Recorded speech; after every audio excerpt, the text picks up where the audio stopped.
the Media Brothers 2.0, episode number 66, launching in 5, 4, 3, 2, 1.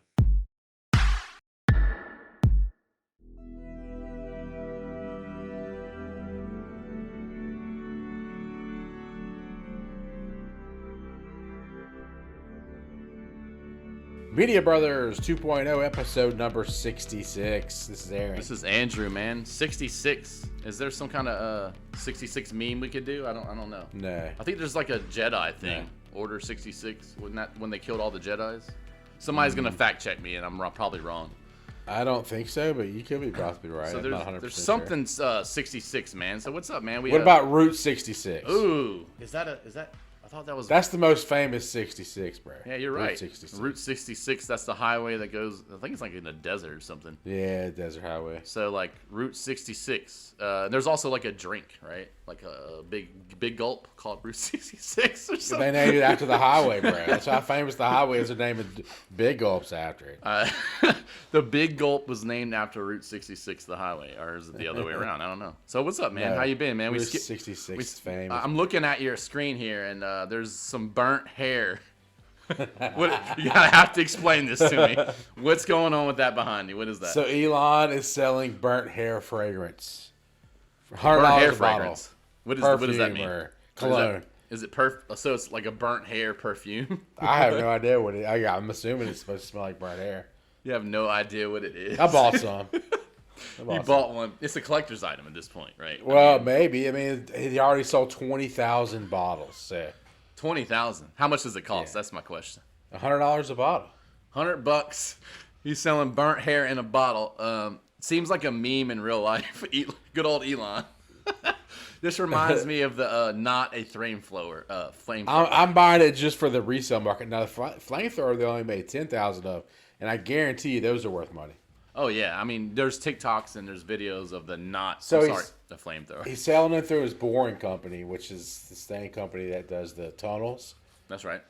But it's the same company who sold the flamethrower, and then this is their third product, which is burnt hair cologne. Literally with a meme. And then he sold 20,000 of them at $100 a piece. So did he sell out? And still going. 20,000 of today. So how many did he make? Do we know how many total there is? I don't know, but the less the better for me because it's a resale value. It's basically especially it's NFT. It's like I bought the Steam Deck, the big one, the 512. Yeah. It's just sitting here in the box. I haven't even opened it yet. Can you just send that to me, please? Can you just ship that over here? I'll pay you half of what you paid for it. I haven't even opened it yet because I'm just buying it and waiting for the Christmas push, you know. Right now they're going for about $850 in box. So this motherfucker here. By the way, eBay, Aaron is the problem. I mean, this dude. He's the one. He's the one. Like I would like the whole PS5. Like he resold a PS5. Dude, I don't do it a lot. I just pick one and I make some money and I move on. He just does. What I try to do is I try to buy my own. So basically, I bought this for like $650, like $720 with tax. Right now it's selling for $850 on eBay. I'm hoping by Christmas it's like 1200.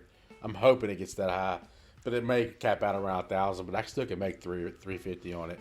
But I want to put that towards my Steam Deck. You see what I'm saying? So I'm trying to get it to pay for itself. So when I bought the PlayStation, I sold it for double, and I got a free PlayStation. That's the way I do it. I don't buy like a whole bunch like some of these people do. You know? Yeah, he's only trying to like make the money back so he gets a free Steam Deck. And by the way, the Steam Deck is the Valve. It works. The way I do stuff, it works. I've gotten the PS4 free, and I got the PS5 free, and I'm getting the Steam Deck free, or at least half. I'm gonna have to we'll talk off air because I might be buying that from you eventually. So let me ask you: Is the Steam Deck available, or is it completely sold out? It's still a wait list, but they're sending a bunch of them out. But I imagine by Christmas, it's gonna be a people rush. are really gonna want them, and they're not gonna be able to get them right away because they're gonna be on a wait list. And they're gonna pay for them, just like they did with the PlayStation. The Steam Deck's pretty badass. To be honest, I want it honestly. I really want to break it out and play it. I really want to break it out and play it, but you can't play Rust on it yet. So Rust. I can play Rust on it. Look, between now and Christmas time, Rust on it. Because it's too much stuff loading in. Man, it's, come on. It's that 15-minute loading time, the Steam Deck can't handle that. No. But it's not optimized for it. I mean, they're trying to optimize. This motherfucker in Rust. It's the controller. It doesn't have a controller. You use the mouse and the keyboard, so they have to convert the controls to a controller, which they already have a PlayStation. Yeah, I mean, couldn't they? It's just because it doesn't work well. It doesn't work well on the PlayStation. Man, so the only reason, if you're listening at home, the only reason he hasn't busted out the Steam Deck is he can't play Rust on it. If I could play, I'm about to say, if I could play between now and Christmas when I sell it, probably December around my birthday, around December 10th or so. If I don't sell it before then, and Rust, you can play it on Rust between that time frame, then I bust it open. I'm not going to sell it. By the way, it's not his birthday; it's our birthday, December 10th. It's both of our birthday. So that's cool. I think I really do want a Steam Deck. I don't know if I'm gonna. The next purchase I'm gonna make gaming is probably gonna be besides there's a whole story, but PS5, but. I want to get the next VR set, but that Steam Deck's really tempting. I ain't gonna lie, the Steam Deck's awesome.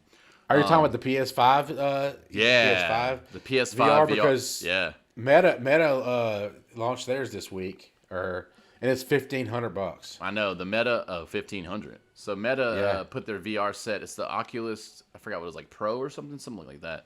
Yeah, but basically for business supposedly. For business, right? So one of the things I want to talk about, one of the ongoing jokes on this podcast, and this is from Media Brothers 1.0, was one of the first big episodes we had where Aaron just ragged on me the whole time was because of VR. The VR headsets back in 2013 when we first started this podcast, they were basically cannonballs on top of your head. And it was a whole thing where it's still not where it needs to be. But yeah, well, I'm going to show you on the screen. If you look, I want you to check this out. So go small or go home. HTC Teases and Vive VR headset. I want you to take a look at this, Aaron, and tell me if this is. Scroll down. So hold on. The big reveal's coming. I want to see if you think this is small enough, and it came from better from a cannonball. Check this out. Well, no, it's still too. It's terrible. That's the worst looking shit I've ever seen. What the hell? It looks like bug eyes. Hey, bro, it reminds me of those mirrors on the space telescope. The James Webb. It's like two James Webb discs over your eyeballs. It's like the size of maybe like some saucers, like a tea saucer, Tea saucer? I can't even, like a size of I don't even know half a CD probably. Yeah, it's basically like a quarter of a CD, 3/4 of a CD. I'm not gonna lie, it looks like a full CD. And it's gold reflecting like the space telescope mirror. It really does look like a James Webb telescope. I can't lie. It's terrible. But it's smaller though, right? I mean, it's almost. It looks terrible. Nobody would wear that. Nobody's wearing that. But you're not wearing this to go out on the town, bro. You're in your living room. You should be because it's AR. It should be AR and VR. I think it's good. See, once again, I think this one's finally. I finally think we. And by the way, we'll post the image right now. We'll put it in tech chat in our Discord on MediaBrosShow.com. Go to tech, and we'll post a picture of what we're actually talking about. But it's basically it's if you had two CDs, like old CDs, strapped to your head. I have to say. Well, small though, like 2/3 of the CD. Two-thirds of a CD. Like a mini disc. You know those mini discs that were in those camcorders? Those are two mini discs. Do you remember the mini disc? Dude. Yeah, well, I just said it, so yeah. Dude, but the mini disc was like in a plastic enclosure. It was weird. I know. They ripped them out and made goggles out of them. They basically took the mini disc out. They ripped them out of the plastic. Sony's involved. Has to be. And Sony did invent the mini disc, and this is HTC Vive. But I think it looks. See, I thought you were gonna like this. Hey, bro. To be all joking aside, dude, I'm waiting to see what Apple's gonna do. Apple supposedly. I know, man. They're gonna be different than everybody, but they're more. I think it's going to be 50-50 VR, AR, but more AR is what they're leaning towards, which I think is a smarter decision in this day and age. You got to do both. We're not ready for full-blown VR work yet, but we are ready for AR work, where you can put glasses on, look at your screen, you can have all kinds of stuff around you can work on without having monitors in front of you. I think that's the totally future. Agree. And see, that's what's weird. And we got to take baby steps with these things, just like electric vehicles. We're not taking baby steps; we're taking huge steps all at one time. And electric vehicles, they're not ready. The batteries aren't self-sustained. There's just the parts for them are brought in from other countries. So we're just pushing our green initiative off onto other countries who are just burning just as much coal and bad pollution than we are. It's so cars aren't ready. VR is not ready for the business setting. But I think AR is the medium in between, which I also think that cars should be more. They should be leaning on more hybrid cars right now that have gas and electric. So when you do need that extra push, you can go to fuel if you need to. For now, and I do expect us to go electric fuel in the future. But our power grid is not ready for that. That's my definitely not. No, and I have to say, I mean, that's a very interesting point that you made. That when you have AR and VR, we're not quite to VR yet. So the gap would be AR, which is augmented reality. There's a gap that needs to be filled, and they're not doing that with. So I think Apple's leaning in that way, and I think Apple's doing it smart. And they're not releasing. You don't see a lot of prototypes. You see a few things here and there, but you don't see any like definite hard stuff. They're keeping stuff under wraps, so you're not getting these leaks. So you never know. Apple can blow it out the water. We don't even know at this point. And I imagine Apple shit ain't gonna be fucking garbage. It's gonna be good. No, you're right. I mean, that's actually an interesting thought. When Apple comes out with it, it's going to be refined. It's going to be Apple's going to come out and It's going to work. It's not going to be shitty. It's going to work. It's going to work. It's going to work. So speaking of what we're talking about, I mean, Elon Musk is out there saying Pepsi is now going to have deliveries from their Tesla semi by December 1st. What you think about that? I don't believe that. I don't believe it. He's tweeting it. Every date that he puts out there never made. Yeah, but no, this is only a month He hasn't away. made a deadline since I've known this guy. He's threw out 1,000 deadlines. Yeah. So we'll see. So what he's saying, Tesla. So this is important. So one of the biggest things that has to happen in the self-driving, 100% driverless vehicles situation is everybody knows is semi trucks. Because truckers, by the way, shout out to my truckers out there. If you're listening, I know no truckers listen to the show, but if you are, shout out because their truckers make the world go round. If you don't have a truck delivering goods, you don't have goods. You don't have anything in your stores. Well, that's the reason we're in the recession room because gas prices shot up so much it costs more to deliver stuff to these places, and that's where the price of everything goes up. Fuel prices, everything is a huge goes up. problem. Yeah, when you have, so if you can find a way to not use fuel and deliver stuff and use electricity, well, you're more sustainable at that point. Yeah, so that's another good point. Like, but the point, I love truckers, man. I have some friends that are truckers, and they just literally they get on the road, and that's their whole entire life. And by the way, they would never drive this. Probably, by the way, they're all the truckers probably against this stuff. Here's the thing, because what they're saying is they're saying the weight. If you're going up a hill or something, the weight is going to drain the battery out. The battery's out so fast. And the hill that will you're kill not going to be able to get the mileage that you need to get. Right? Yeah, no, you're right. And I mean, truckers are really against this stuff, but I just want to, and this is like one of those automation things. So one of the things we don't talk about a lot, but we kind of dip into on this podcast is that automation is going to take over in the next 5 to 10 years. And this is one of the biggest parts of automation. Right now, you have entire farms. Like if you're out there in some Midwest United States or wherever where there's a farm, all those farmer hands that you used to have people that ran your tractors. You have to have people that took care of your animals. You had to have like a farm hand, and most of the times it was their families, right?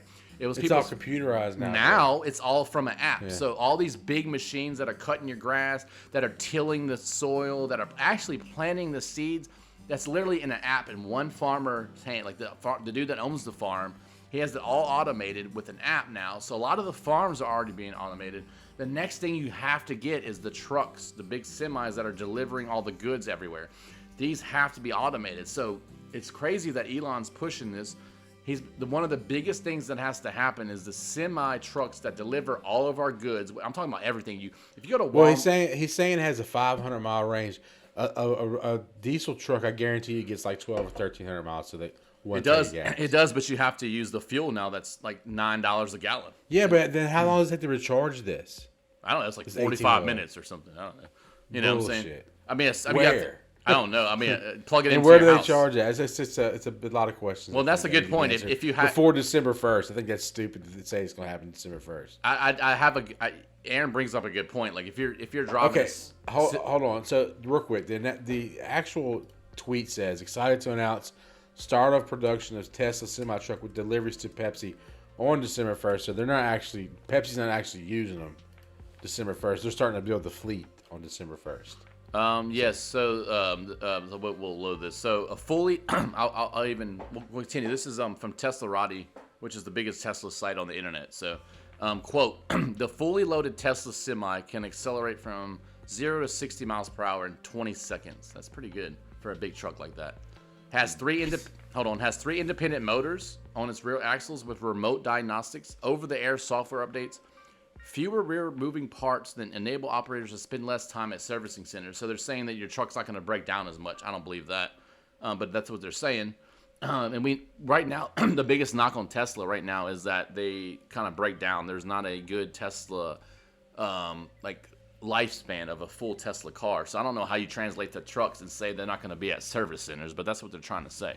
So, and this is quote. A lot less. They're gonna have a lot less moving parts on an electric vehicle. They can, to be honest with you, the thing that break on the Teslas right now is the battery. They're having problems with the battery. The battery, and they cost a lot of money. Those batteries. $26,000. They had a guy on the internet who bought one, and then it's I guess out of warranty after 1 year. Yeah. And it's like a very short warranty on the car, and and his batteries are fucked up, and it's just not his problem. It just happened, and he had to pay $26,000 for a new set of batteries, and he said, "Fuck it, I'm just going to sell it." Yeah, I can't pay that. You know? So let me just continue. 1 year old. Tesla.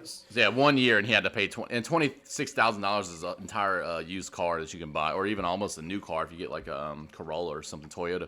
So during, I just want to continue the story. I think this is important because we have to get Teslas, we have to get electric cars and semis. So during an interview with CNBC's Jim Cramer, Pepsi Company's CEO, so the CEO of Pepsi, who's named Raymond Lagarta, he said the first deliveries of the Tesla Semi for the soft drink company will be starting in quarter 4 of this year. Right, but when you're saying deliveries, it means deliveries of the truck to them. That's right. So quarter 4, we're right there. We're talking about December, y'all. But they're not going to be delivering Pepsi with the semis yet. But they're going to get them. So, I mean, what are they going to... Once you get the semi, what you're going to do with it? You know you what I'm have saying? to fucking figure out... figure out the logistics of it because you got to be able to charge them. You got to be doing local stuff only. I mean, a lot of Pepsi trucks do a lot of local deliveries. Like, we have a Coca-Cola store here, a Coca-Cola factory here in Baton Rouge, and a lot of those guys will do a lot of local stuff. And I see that being able to use something like this. I can't see them shipping Pepsis across the country in these, though, because there's no place to charge them. Yeah, so why are they buying them then? You know what I'm saying? Because a lot of their stuff is local. A lot of their stuff, they have factories all over the United States. And actually, I'm gonna say what Aaron. I'm gonna even reiterate what Aaron just said. So, quote, and this is the Pepsi Company's CEO. He says, actually, transportation is about 10% of our overall gas emissions. So it's about 10% of transportation. That kind of goes with what Aaron's saying. They do a lot of local, so they're not really transporting a lot across the country. So it is important, and we're working on different solutions. So they're saying 10% is a lot. He says, we replace our fleet regularly, every 10 years, more or less. So they're saying with the trucks they have now, these big gas diesel trucks, semi-trucks, they replace them every 10 years or more or less. So that's every 10 years they're replacing their entire fleet. That's a lot of money. And he goes, that's the life of the truck. We're already starting to buy electric trucks, actually, from Tesla. I don't want to promote anybody, but that's the brand we're using so far. And we're getting our first deliveries this quarter, which is December, which we said. And it's something we started a few years ago. We're working with Tesla. So the CEO of Pepsi is saying we replace our gas trucks every 10 years, and these are going to last longer. That's what he's saying. Yeah, but I mean, nobody's actually running a business with Tesla trucks yet. Hold on. Let's get them on the road and see what happens. Let me continue because Aaron made a good point. He just brought up, well, where are you going to charge them at? So let's continue this article. All throughout 2022, so this entire year, Tesla has been preparing Pepsi for the arrival of the new semis. So Tesla's already been proactive. Tesla has installed several mega chargers, not superchargers, but mega chargers, which are better and charge way faster, at the company's Modesto, California plant with a reported output of 1.5 megawatts. That is a ton of energy. So they're putting the charging stations at the place, but they're not putting the charging stations out in the world. So they're all going to come back. So basically, they can go 250 miles there and back. That's the whole story. So that's going to be a flat. It's going to be a flat area. It's going to be within certain limits. You got a 500 mile drive limit, which I get. It's a great idea because there's a lot of local deliveries, but you're not shipping stuff across the nation with that. No, and Aaron's right. I was reiterating what he was saying. So pretty much they're not going to be shipping, but this is the first step. So if you're going to do electric semi trucks, you got to start locally. You don't want to just, hey, we're going to start delivering stuff all over the country. But it also goes back to what Aaron mentioned about we don't have the infrastructure. We've been talking about this the last few episodes, y'all. Whenever the EV cars come up, I'm a huge EV car proponent. I've always has been. I want a Tesla. I don't know if I'm going to buy one next, but I need a new car, and I'm looking at them, and I'm like, but everybody I talk to says, well, where are you going to charge it at? And I'm like, well, I'll just install a supercharger at my house, and then I'm in an area where I'm not going to be driving 300 miles or more. That's going to be thousands of dollars to do that. For a one installation. So $2,000 for a supercharger install, and then it's electricity now instead of gas, which is definitely better. But the thing is it doesn't make sense right now. It does now because the gas prices are crazy, like $3 or $4. Now they come down lately, but they've gotten as high as almost $5 a gallon. It's cost more to charge your Tesla too, then. I don't know about that. Because fuel, yeah, because electric prices are. But okay, so look at whenever you get a chance, Google electricity prices. Electricity has doubled over last year just for electricity. So is fuel prices though. Right, so you're paying double to charge your car too. So yeah, it's just fuel. It's energy in general, which it doesn't matter if it's electric, nuclear, coal, whatever. It's gasoline, oil, whatever. It's all going up right now. Yeah, so everything is going up. You can't blame. Gas prices went up, so it'd be better to charge your Tesla. It's not the case because electricity prices have gone up also. It's basically a wash, is what you're saying. The only way to do it right is to set it up with a fucking solar charger somehow. That's the only way to do it right. If you're going to go green, all these people who drive Teslas, they're not being green right now. You're only green when you get it from the sun or you get it from the wind, because those are natural, or water, which is aquatic. I can't remember what they call it. But hydro. Hydro. There you go. So you have hydroelectric, air, the sun. You use one of those things to charge your car, then more power to you. You're green. I get it. You're not wrong. You're going above and beyond, because 99% of the people who own Teslas are charging that shit through their wall sockets at home in their garages, and they're fucking just paying electric. Energy costs. Yeah, it costs money no matter where you're getting it from. It's hard to make energy. If it was easy to make energy, it'd be free. It's not. We can't figure it out. And we can't. And the thing is there has to be some kind of middle ground where right now we have a war going on in the background. It's renewable energy versus fossil fuels, right? The thing is, we don't have a renewable energy source until you get clean nuclear power to happen. So hey, real quick, before we get off of Elon, I just want to say one thing. He did say last week that he said he don't want to deal with all the bullshit court stuff. He's just going to go ahead and buy Twitter outright. He's going to go back and buy Twitter. You know what the thing is? I've heard they rejected his offer, though. Have you seen that? So let me. They rejected. No, that wasn't his offer. That wasn't his offer to finish buying it. That was his offer. It was for, he was trying to get something done in court, and the court rejected it. And so then he decided to go ahead and say, "Fuck it, I don't want to deal with all this. I'm just going to buy it." So he says he's going to buy Twitter. By the way, we've been saying on this very podcast, we've said more than once. And I've said probably 3 or 4 times, Elon's going to get Twitter.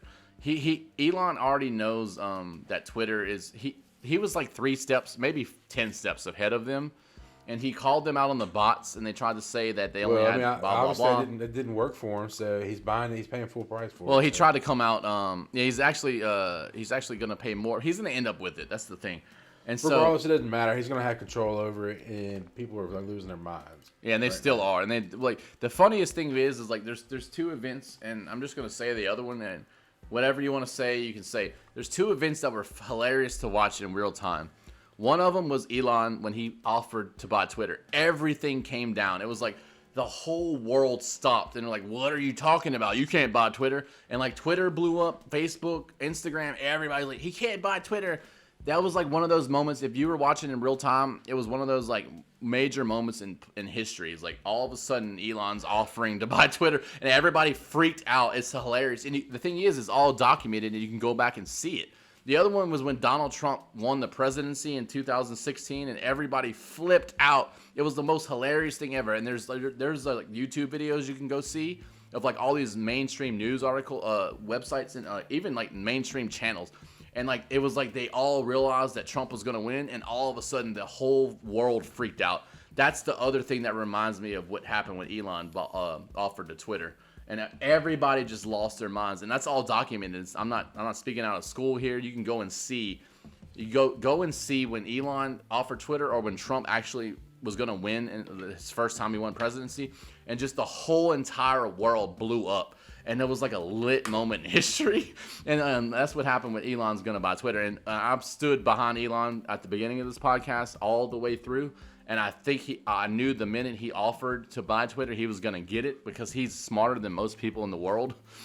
So he knew all this was going to go down, they were going to fight him over it, and he already knew what was going to happen, and he prepared for it, and he's just going to buy it anyway. So Elon will end up with Twitter. So the other thing I want to obviously the court case wouldn't go in his way because he would have when he kept fighting. I guess they probably told or him he just had enough money to say fuck it. No, there's too much money involved. But he's the richest man in the world. Do you think he cares? Like he's just like, you know what? Because he's got investors. Investors are buying most of this thing. It's not just him. More than half of it. Inviting. Yeah. That's what I'm saying. So he's got other people that it is what he's trying to fight for and get a better deal. But he saw the writing on the wall, I think, and he said, "Fuck it, I'm just going to buy it," which is a good thing. Also, did you see when he came out with the dancing robot? The Tesla. Yeah, we didn't even talk about the Tesla bot. Yeah, let's get into that a little bit. Yeah, did you see the unveiling of the Tesla bot? What do you think about that? Crazy. I think it's rudimentary, but I think it's it's very rudimentary. Pretty awesome looking though, right? It's pretty. I mean, advanced compared to what other people are doing, except for maybe Boston Dynamics that I've seen. Yeah. So the Tesla, he's gonna make he's gonna make 20,000 of these Tesla bots, and they had But last week on the we didn't get to the podcast, we didn't get to do it. But last week, so Elon had a big Tesla bot event happen, and he unveiled the Tesla bot. Look at this thing, man. It was AI Day. It was AI Day 2022. That's right. That's why he was doing it. Yeah. And so the Tesla bot is called Optimus, by the way. They're saying it's the real deal. It's a humanoid robot. So when you look at these, like when you look at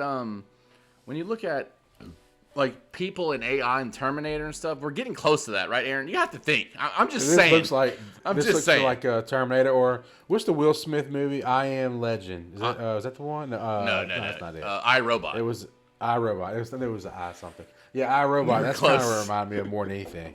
You were close. Right? Yeah, it does. It did remind me of iRobot. That's actually. It's way more advanced than Johnny Five is alive for sure. Short Circuit. Johnny Five is alive. Johnny Five. Although Johnny Five is alive, it makes more sense to me because it had, like the wheels on it were like excavator. Yeah, like it had like pads. Tracks. Tracks it rolled on. Exactly. Like a tank. Like kind of like a tank. Right. To me, that makes more sense because you can climb stairs and stuff with tracks. I mean, you can do all kinds of things with those tracks. You could do a lot with tracks. Now they're trying to make them walk and shit like humans, which is very, very weird, to be honest with you. But they have the thing is they have the AI technology. Like back in Short Circuit days, we're talking about the 80s at this point. It made sense to make the track, which Aaron's right. I mean, it makes more sense to have the track. It's faster. Yeah, it's more stable, right? It's faster and more stable, right? Yeah, it is, and it can go on more terrain, right? It could go probably less problem. I'm thinking probably less problems. Well, maybe not because it can't jump up. That's the thing. Yeah, it can't jump. Eventually, this is going to be able to run and jump like we do as humans, which something with tracks could never do. So that's why they're moving to this. I'm thinking. You're right, but I'm gonna read some of this article. I won't read a lot of it, but this is from CNET, so I'm gonna give them the credit. He goes, when watching Tesla's humanoid Optimus robot debut at AI Day, which by the way, there goes what Aaron said, AI Day 2022. It's entirely fair to be skeptical about the company's ultra ambitious plans. The prototype's robot shuffling gait paled in comparison, and this Aaron brought this up too, to the exciting parkour and flips of the Boston Dynamics Atlas. And Tesla has missed many deadlines, bringing this fully many deadlines. Didn't I say that earlier? That he missed all his deadlines? Okay. I will have to say, as a side note, Aaron mentioned earlier, and this is like Elon's almost MO, like Elon's wheelhouse is he misses deadlines. And I find it funny Aaron mentioned that, and they're saying this in the first paragraph of the article. So you're not wrong. He also said we're going to be on Mars by 2025 or something. And Aaron always told me that we're not going to be on the moon by then. We're not even going to be on the moon by then. So you're not wrong. You're not wrong. So the prototype shuffling gait paled into the exciting parkour of and flips of the Boston Dynamics robot Atlas. And Tesla has missed many deadlines, bringing its fully self-driving technology to its cars. So they're basically saying, dude, you made Teslas for 10 years and you still can't do your self-driving cars? How are you going to make a robot? You can't even do a car that you've been doing for 10 years. It's a good point. I mean, it's a good question, honestly. But cars and robots are completely different because cars you can kill people with, robots not so much. And so this guy said, yeah, you're right. And so this guy said he was at the AI, by the way, cnet.com. I was at the AI Day event, and I'm here to advise you not to dismiss Tesla's sci-fi. By the way, I think this is a key word, how he words this. Not to dismiss Tesla's sci-fi inspired vision. One of the things about Elon that I've noticed over the years of following him is he has this grand vision of like going to Mars, making electric cars, boring company. He's boring under the ground, making tunnels. Remember that Hyperloop too? He had a Hyperloop vision where he's going to do that. He's still doing them. He's Yeah, doing I them know. all around the country. He's doing the Hyperloops in LA. Somewhere's in Florida. Yeah. Somewhere's in Florida. And I know like Austin, he wants to do one in Texas, and all this stuff. And he has all these. In Neuralink, he wants to put chips in your brain. Pretty much everything Elon's doing is kind of sci-fi, I have to say. All that shit 100%. I just said. Yeah, I mean, 100%. 100%. So it's more like he has these visions, and he has like a rudimentary, like he has an idea. Oh, we could do this. We could, and he tries to implement it, and it may or may not work. And also, he sells the fine scent of burnt hair. burnt hair perfume. I have a bottle on the way. Everybody wants to buy for Is triple the it price. perfume or cologne? Can we figure that out? I don't even know. It's a scent. It's a scent. It's a scent. I don't think it matters. It smells like burnt hair, so either body wears it, it's gonna be like shit out of luck that day. Oh, we're gonna have burnt. Just think of walking down the road, and be like, I smell burnt hair. Is that You'd be like, burnt hair I smell? That's the burnt hair scent. Do you smell like burnt? Remember Dracor Nor? Is that burnt hair I smell? Burnt hair's terrible scent. I can't imagine how this stuff really Imagine smells. being in a barroom and The some thing chick. about this is, and the crazy thing about it is that this, burnt hair? Is that I actually own one. It's coming to my house. You should've and shipped me I will one. never know. I will never know how it actually smells. See, if you ship me one, which by the way, I'm about to buy one myself, and I will open it on the podcast. I will never know how much it smells. Aaron how it will smells. not. Burnt Never hair. know because it's gonna be sealed up in a box Yeah. and listed on eBay in about 10 years. And he's gonna See what I resell can it get for and then see how much he can get to get his own burnt hair for free. The burnt hair scam. I can burn my own hair for free. Hey, I mean, are we missing something? I mean, should we just start taking our hair and burning it and putting it in a bottle? I mean, what are we missing out on? This dude just made $2 million off of burnt hair. Because people will buy anything that Elon Yeah. says, and this is just You're proof right. of it. Burnt hair. Well, his words, his memes are worth $2 million at least right now. Yep. And climbing. All right. 20,000 sold in the last His 3 memes. days. And then let's go back to not the flamethrower. I mean, how many did he sell? 10,000 Well, how about of those? Doge? It was a meme. Doge was a meme. Yeah, it's a total Doge meme. is a terrible. Doge is a terrible Yeah. cryptocurrency. No, Terrible. Doge. Yeah, It Doge. By the way, when's the last time you heard Reproduces about like Doge? so like millions and millions or billions of coins like every day. Just puts more on the market. I mean, it's the worst coin ever for deflation. It's the deflative coin. It's terrible. If If people don't buy it, then the value just keeps going down. That's how because there's more and more and more in the space. I mean, it's a meme. And look what he It's a did meme to it. coin. He brought it up to $1, almost to $1, and it's probably several cents. And if you don't remember, I I was sitting on this very podcast waiting on him to go to Saturday Night Live and promote it, and he never did, and it just crashed. Remember? I was like, I'm going to sell it right the minute that he fucking called it a says it. scam. Remember, he called it a scam. Yeah, he It's called it a 6 scam. cents right now. The It goes Doge up to file. almost $1. It's 6 cents. Yeah, it was up to 75 cents at one point, or something like that. Yeah, it's 6. Yeah, It's yeah. 6. So Bitcoin prices has been hanging around 20,000. Ugh, that's Whenever terrible. he tweeted, so he tweeted out the burnt hair on Tuesday, and then on Wednesday he tweeted out, I sold 10,000. Oh my And then God. on yesterday he just tweeted out the number 20,000 with an exclamation point. Well, people thought that he was talking about Bitcoin. Yeah, but so I was looking to see if Bitcoin had a pump at that point, and they didn't. Did So, not. Nah. So Bitcoin's. What am I looking at on the screen? Yeah. I want to get back to this story. So I was waiting. So we reported on this story. So Blue Origin, since we're talking about Elon, let's go to his competitor with SpaceX. So we know that Elon's SpaceX is far superior than Blue Origin's penis rocket. I'm just saying. It's like. I'm just saying. Let's see, how can you even explain it, bro? You got a penis It's rocket. like a penny and a dollar bill. That's like the difference. So a penny and a dollar bill. And so we had like a far. Remember, I had to bring this up again. When Bezos and all these people landed, like you had like a camera shot from 18 miles away. That was the only thing you got when they landed. It's like space. It's like the Wish version of SpaceX. I guess the youngsters probably would understand that better. The Wish. The Wish version of SpaceX is Blue Origin. You order that shit online at discount price. Wish. You get what you pay for. You always get That's what a you very pay for, good wish. explanation. I don't know why I know why they call it wish, because you always wish you got the right thing. You wish you never wouldn't have did. used their service. You exactly. You wish you would not have spent the money with Wish. I wish I never would have used this shit. Yeah. So what is William Shatner saying? He's saying it was garbage. So originally, if you remember, we reported on it. I don't know on what episode, but William Shatner, which is Captain Kirk, everybody knows from Star Trek, he was one of the original people on the Blue Origin launch, and he came out. He was like, "That was the most crazy thing. That was the best thing." He was like, "That's my life moment." He came out and just like praising that he thought he was gonna get his astronaut pin. Yeah, that's right. The wings, the astronaut wings. Yeah, I went to space. You didn't even reach it, buddy. You almost got there. He didn't quite get there. So William We got to the edge of it. We got to the edge of space. He only got to the no re-entry. only the edge. You were edging. Just the tip. We're just the tip. we're edging in space. They're just the tip with the cock rocket. Just the Sure tip. is what happened. Edging. Not quite all the way. I'm just saying. Not quite all the way. my God. I mean, edging, I get it, but edging is like you still if you're So what does Shatner say? if you're edging, you're wanting more. Is all I'm saying. All right, what does Shatner say? Shatner's saying he's wanting more. So William Shatner says, but let me preface this, by the way.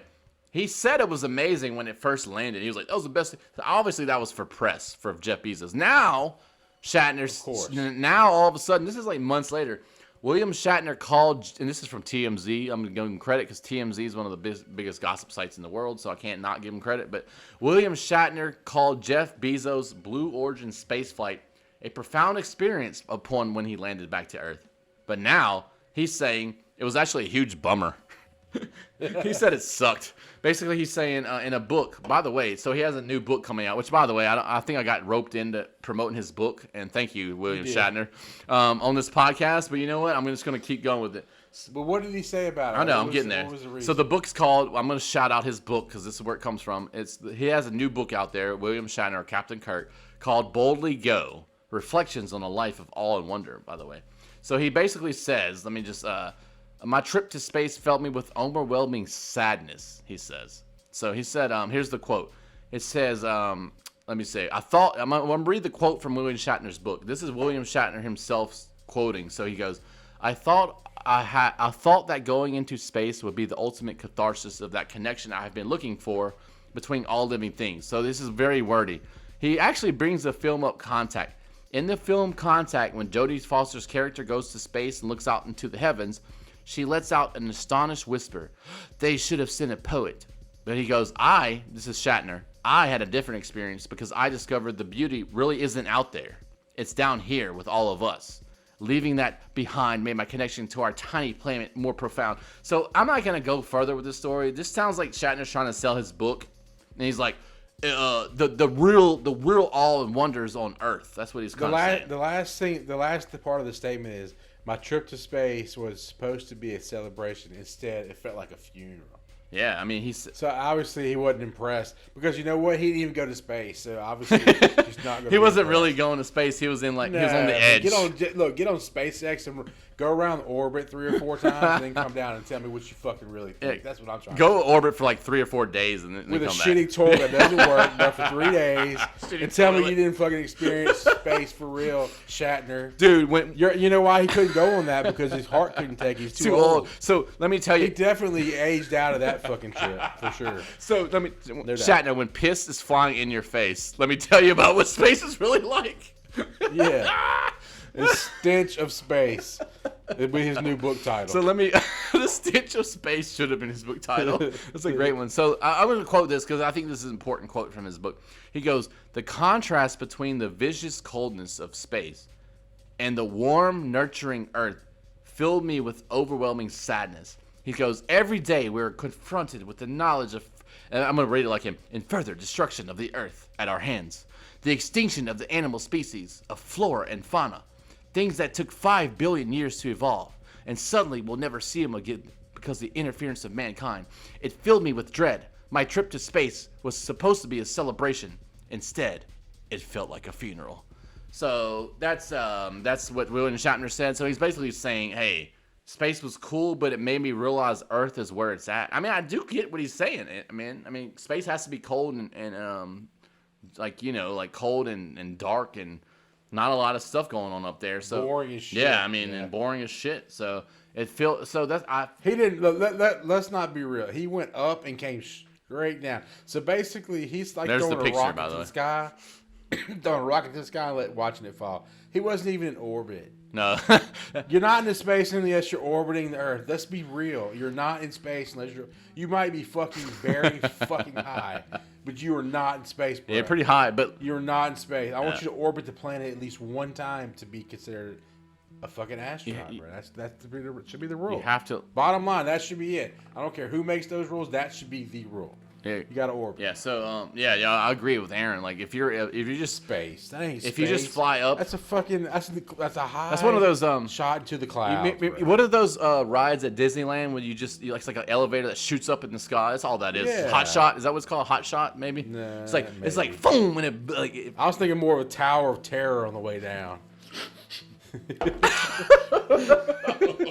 Tower of Terror. But so imagine like the Tower of Terror ride where you shoot up in the sky and then you fall down really fast. That's really all he did. That's all it was. Yeah, he didn't really go into space. I have to agree. No, man, you weren't orbiting the planet. You didn't make a full rotation. Yeah, so you're not an astronaut. Get away. William Shatner can go into actual space. So Meta, just change the subject real quick. Meta released. You know how we do the AI like pictures? That's right. The video. Dream, you're talking about? whatever. Yeah. Diffusion. Was it stable? Stable diffusion and the Dolly's now. Dolly 2 is the other one. So Meta came out and released a video so they have actual videos that theirs are making now, not just single screenshots. They're actually making. They have AI actually making videos. I have a question for you, Aaron. Have you seen this stuff? Have you tried it? I have. So then, a week later, Google says, "Oh, we got a real good video. You're not some garbage that Meta's putting out there." They put their own video out of their AI stuff, doing it also. Yeah, there you go. Yes, that's the story I was talking about. I didn't see this, so I don't know anything about this. But Aaron's saying so. What I do know is that Meta came out, which is Facebook, by the way, Zuckerberg. I can't stand they changed their name to Meta. Facebook's dead, by the way. It's dead. Facebook's losing money in droves. Facebook is doing nothing but supporting the Meta company now. Facebook is his past project, and he's moving on to the future. Facebook is dying. Facebook is going to be what's the one who died? MySpace. Facebook. It's going to be the next MySpace. It'll be Facebook. With Tom. And then others will follow. TikTok's ruling right now. Actually, TikTok is where it's at.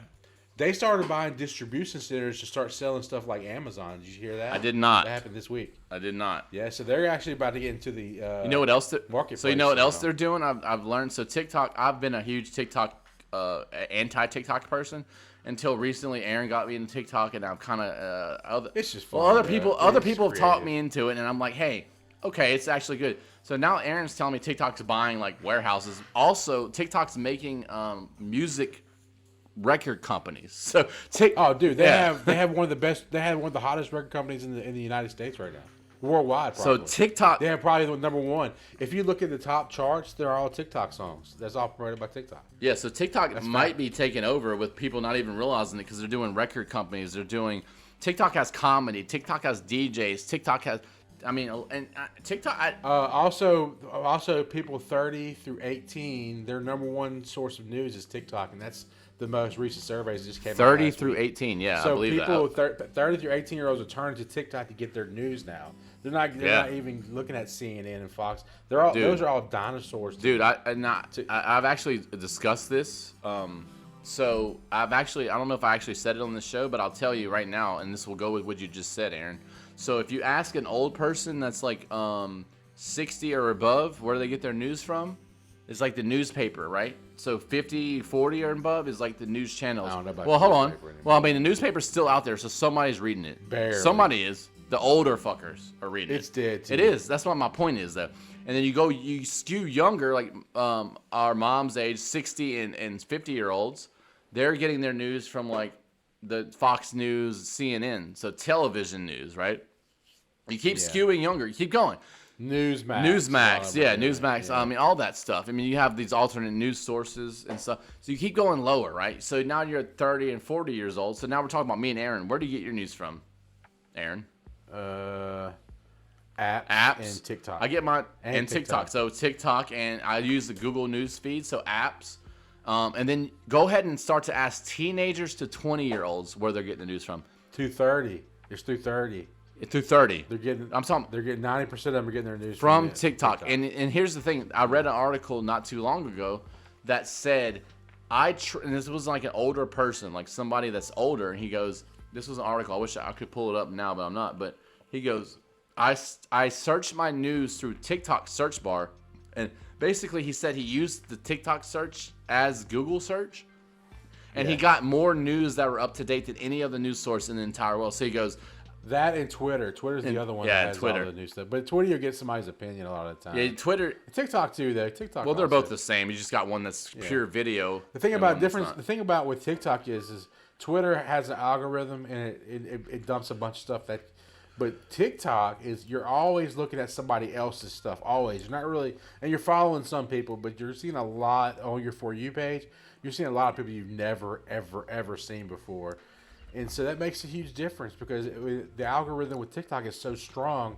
It will, as soon as you start looking for a certain thing, it will tailor your entire search to that. So TikTok is the algorithm, the best algorithm out there. No doubt. There's no doubt. It's like not even. There's no candle to like. Not even Twitter's close. Like way behind Twitter's way behind the 8 ball compared to that. It actually is pretty crazy to think about, and I'm which is AI. It's AI. I am in AI. I'm actually in school right now for cybersecurity. I'm in this world, right? And I will tell y'all from my expertise, which whatever you want to call that, and Aaron knows too. I've been doing this technology my whole life. So not only am I in school now, I've been doing it since I was like 10 years old.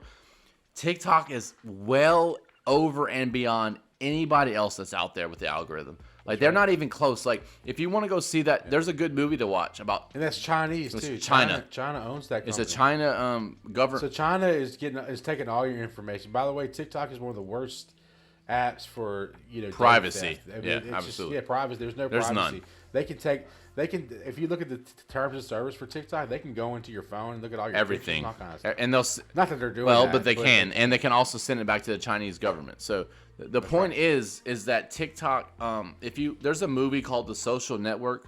It's a really good movie, by the way. Bro, it's really if you want to go watch that, you'll kind of get the whole idea of how AI and social media was born. And by the way, make sure you don't put that in the headlines because when the reason I quit Facebook. Yeah, I'm off of Facebook too. Because the Social Network is that's the show. That's a documentary. Oh, social. You're talking about Social Dilemma. No, you're talking about Social Dilemma. Yes, Social Dilemma. So the reason I left Facebook is because every time I post something, I get like 20 likes. That was just an average. I had about 300 or 400 friends, 100 close friends on Facebook. Friends and family, and it was nonstop. 20 likes, several comments on everything I posted. So one day I posted this about the Social Dilemma, which is actually anti-Facebook. It's it goes into telling you, how these companies are actually making money off of It's you. very, very shocking. And I got 1 like, and that was it. And so I realized that Facebook had done something to push my post down to where other people weren't seeing it. And I keep hearing about being like shadow ban. It wasn't a shadow ban. But it was just like they just pushed down my post. They just gave you weight. So I would see it because it was against them. They put a weight on you. So I knew from that point on that Facebook was shady as hell. And what I just saw, no telling what I haven't seen in the past that they have manipulated. And who knows what they were doing. They are in the business of manipulating. And I don't feel that with TikTok. I feel more like TikTok. It's like a wide open. It's going to bring me those things. You're going to hear different opinions. And I don't feel like TikTok is pushing me one way or the other. I felt like Facebook was pushing me one way. I have to say, man, that's a really I have to say, man, that's really intuitive because I've been against TikTok in general. I've quit Facebook like you. I'm not on any social media really, but I'm on TikTok, and I tell you what, man, like it just like whatever's going on in my life, it's almost like it's like they know what's happening and they're feeding me stuff, man. So like I get so many things, brother, that like I'm like, how the hell did they know that? Like it's so very specific, and I'm like, holy shit! Like, and if you start liking stuff and sharing stuff, dude, it will tailor it to your specific. I mean, no doubt, very specific. And I've seen it happen, and like I was against it, and I'm like, oh, maybe this isn't the big bad wolf that everybody says it is, because there are. Well, it is. Well, it is. It is. Well, here's the thing. It is, and it's not, because like you just made the point, man. At least they're not pushing you a certain way. Exactly. You know what? Facebook is selling your information. YouTube is selling your information. Definitely. Instagram's selling your information. Everybody. Why would I single out TikTok for taking my information when you're selling to the highest bidder? No matter if it's China, everybody, or if it's fucking Iran, or if it's whoever, you're selling it freely to them anyway. So why do I fucking care if China is taking it? Who the fuck cares? I don't care. China. If China looks at my TikTok feed, they're gonna be fucking bored as hell. I can promise. I have to say he's not wrong. Like, I'm just gonna make it a little aside here, because I'm in IT, I'm in cybersecurity, y'all, and I used to fight Aaron on this exact topic, and I used to say, man, I don't want people knowing what I'm doing, and then Aaron always would ask me, he's like, who cares what you're doing? He's like, if you're not hiding it, and he makes a good point. It's like, if you're just sitting there and living your life, who the fuck cares who has your data? Honestly, it's a good point. Everybody has your data. Everybody already has it. So if you're not you're not actually, quote, hiding something, which we're not, then really, don't you want them to reach out to your data and then feed you stuff that you like because of what's going on? I would say yes. I would say yes. And then so like it took me a while to arrive at that point, and Aaron helped me. I ain't gonna lie, because I'm like, well, TikTok's selling my shit to China. He was like, who cares? I'm like, you know what? You're right. Who the fuck cares? I'm not hiding anything. I mean, I'm not. Yeah. And then so if they can use that data to tailor my experience to what I'm actually wanting to see, instead of Facebook pushing political crap Facebook down my throat. Facebook and Twitter are terrible. It's all political at this point. Everything on Facebook and Twitter is political. I don't have any political shit on TikTok. Every once in a while, I'll hit like a major TikTok political post, but I'm going to tell y'all right now, you just got 90% is not. You can swipe fast. If you can swipe fast, it's so fast. It's not. You don't. And that's the thing. If you've seen The Social Dilemma, which we actually started this conversation back, and if you don't engage with that content, it won't come back to you. It really won't. Well, it's exactly right. So when I do swipe fast, it knows the algorithm is so smart. It knows how fast I swiped up when I saw that, and so it blocked all that shit. Yeah. So I never see it again. And maybe they'll fish. They'll pop something in. Yeah, they will. They'll try. But they know how fast I'm swiping. They know how fast I'm swiping. So they know what I like. And it's all about the swipe and how long you sit on a video. Absolutely. That's where the key is at. And then if you press like or the heart button, or if you share it adds points. It'll put points. And all it is a weighted number, y'all. It's not that. It's, when you talk about AI and TikTok and all these algorithms, it sounds very like very complicated, but it's really not. They're just giving you a weighted number. They're like, oh, this guy likes it was just like, I like music and I like watching DJs. So you get 13 points for music, and then you get 12 points for heavy metal or whatever. So then it'll start tailoring that stuff to you. And if you start scrolling fast and you stop on a certain type of music, it'll start bringing that kind of music into your feed. That's what TikTok does. It's amazing. Yeah, it is. And I have to say, you can go back further in the podcast when we first started 2.0, 2020, which is crazy. And I was not about it, and now I am. I think it's legit. I will say this: that Instagram's trying to do it. Facebook's trying to do it, and Twitter's there. They're talking about it because TikTok has been the number one app in the App Store for like a year straight now, and so they know who the enemy is, and they have to adapt to become that if they want to stay relevant. And they're all trying, like Instagram Reels is one. Yep. Which is not, it's doing and okay, YouTube Shorts. But it's YouTube Shorts, but it's not TikTok. It's not the same. It's just a little bit off. Yeah, it's not right. Like what I noticed on YouTube Shorts is all the feeds seem grainy. When I go to like TikTok, it's just high def. Really high quality. When I go to the YouTube Shorts, it's like somebody's recording it off the screen almost half the time. You're right. There is some kind of quality issue. It's like issue. The way they process the data is better than what YouTube is doing on their shorts. YouTube needs to fix their shit. You're right, though. Because if YouTube was as clean as TikTok, I may watch YouTube Shorts more, but I just don't watch them anymore. Yeah, and that's the thing is like I don't the YouTube Shorts, and the algorithm's not as good. Well, and that's the other thing is I'll tell you this about YouTube Shorts, and we can get into this discussion. Where who really do you care about on YouTube Shorts? The thing about TikTok is there's random people, and they're really good. Like there's people you don't even know who they are, and you're like, oh, I don't even know who these people are. I'm like, damn, I like really relate to these motherfuckers. Like they know. And then when I get to YouTube Shorts, it's like all these content creators. Like I'm not gonna these big content creators or just random people. but they're not even on the same level whatsoever. It almost feels like an ad every Really time feels you watch like a an ad. YouTube short compared to TikTok. I mean, you compare these, and you know what? TikTok has some sneaky ads in there. Yeah, they do. But you They- just skip past Dude, it. I've almost shared like an ad with somebody because I thought they wanted to see. Yeah. And I was like, oh, Some are good. motherfucker, they got me. I was like, them bitches got me. Some of the ads are I good. was like, They'll these- get you. You look, hey, you remember? I it, did. right? And I even know what it is right now talking to you, man. I'm like, this motherfucker's got me, man. Hey, so what's this on the screen? You were just you Man, had the Street Fighter thing. I saw that on the article. I skipped literally past it, just killed it. So there's so we're talking about AI. So I wanted to kind of show that there's a game for the old PlayStation. Let me get back to the share, but Street there's Fighter. it's actually called Virtual Fighter. Virtual Fighter, Which was yes. the That's first what it is. PlayStation was the first console to have this game. It was called Virtual Fighter, and I don't know if it's a kind of a niche thing. But Virtual Fighter was a game that was on the first PlayStation. It's under the AI. I got it, and it was on. Yeah, it's on the AI channel if you want to go to MediaBroShow.com. And somebody, it's a 1993 game, and somebody. The thing about Virtual Fighter is it was all polygons. So It was the first polygon game, I think. The polygon 3-dimensional, right. like person game, I think. Is what And it was. basically is when you say polygons. So when you bring up and this goes with the Nintendo 64. So that time around 1993 to 1995, all those new consoles came out. The PlayStation 1, the Nintendo 64, and the Sega Saturn. Actually, the Saturn. The Genesis was right before that. So I think this might be on Genesis. I don't really know. That you might be right about that. But the thing is, there was a whole new graphic. It was like 3D, and it looked like almost cartoonish. But it was, since it was 3D, it was like amazing back then. And we're dating ourselves, me and Aaron, right now. But hey, they use Stable Diffusion too. You see that, yes, right? that's what I was getting to. So these people, and if you realize, these were at the time in 1993 in the arcades and all this stuff. This polygon stuff looked really fake to today's standards.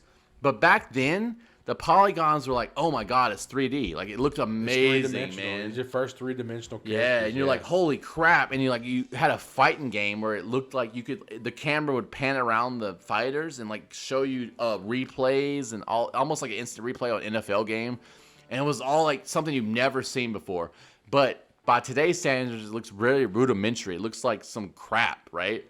But back then, it was amazing. So people took these images from this old game and they put it. This just gave me a great idea, by the way. Yeah, and they fed this old school crappy graphics, but still good at the time 3D game.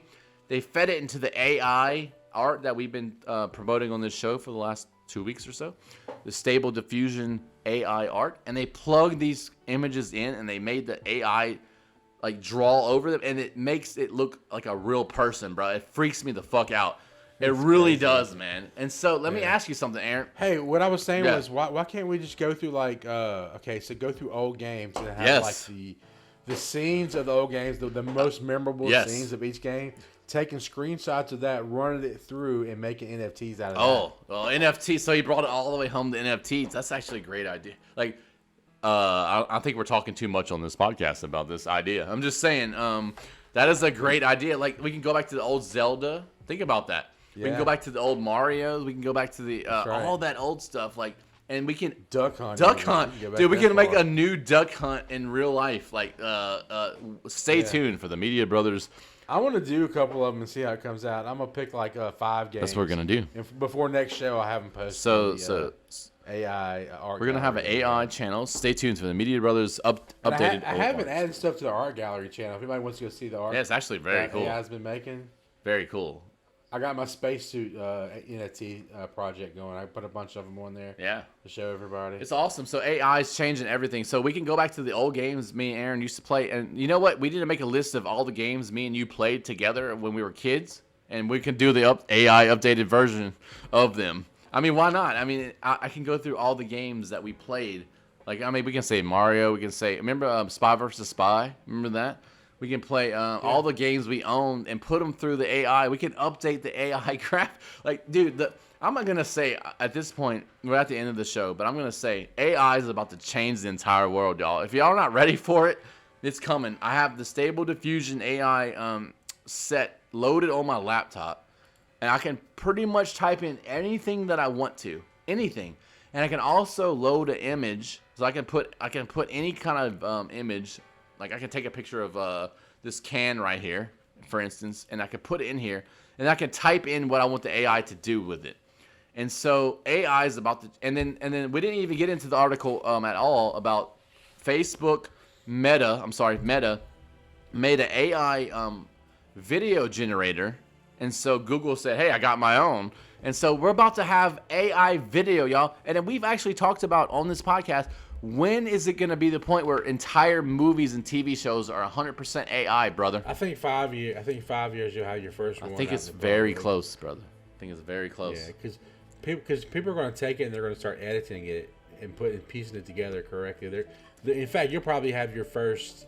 I might do it myself. Cartoon or something within the next year or two. Like people just like making a bunch of stuff Yeah. and then cutting it. You know what's funny? And making like a children's book out of it, but like animated, something like that. And what's funny is Aaron said you might have we might do it. We might be the first ones. Why not? Because that's the thing. The thing about let's make a children's book would be the easiest thing. Let's do it. All you have to do is just short scenes and clip them together. And it's very easy. So and add the story to it. So the weird thing is, here's the crazy part about AI, y'all, and this kind of brings everything home of this episode.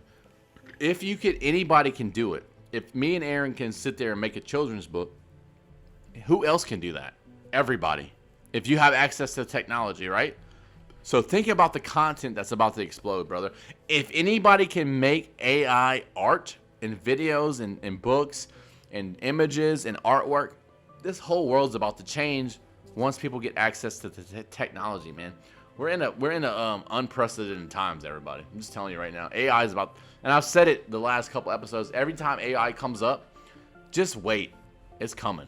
That's all I'm saying. Yeah, we're just scratching the surface. We're just scratching. And here's the thing. It just unleashed. When DALL-E came out, and by the way, I'm going to shout out DALL-E. The Google project, Stable Diffusion, let me back up.